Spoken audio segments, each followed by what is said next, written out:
این 3 تا حرکت رو بزن تا قوزت از بین بره.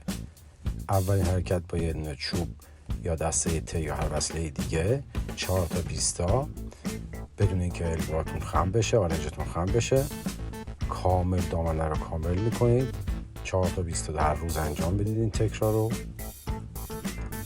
بعد از اون چرخش کامل دور بدن 4 تا 8 تا از هر سمت، از چپ به راست و از راست به چپ، با تمرکز کامل و دستاتون به هیچ وجه نباید خم بشه. این حرکت هم هر روز تکرار بکنید.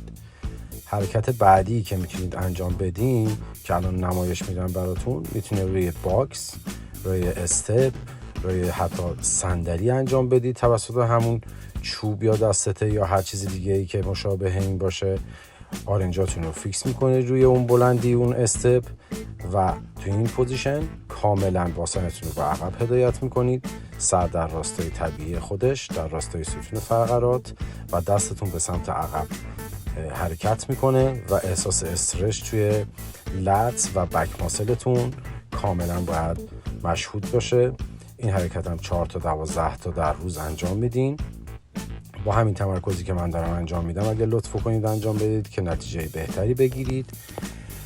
حرکت بعدی توسط فوم رولر روی پشتتون قرار میدید، روش میخوابید، دستاتون کنار گوشتون، کاملا به عقب حرکت میکنید، آرنج ها رو دور میکنید و به جلو که حرکت میکنید آرنج ها رو به هم نزدیک میکنید. این حرکت هم 3 تا 20 تا در روز در خونه انجام بدین. سعی کنید باسنتون هم از روی زمین بلند نکنید. اگر هر سوالی دارید تو کامنت میتونید ازم بپرسید.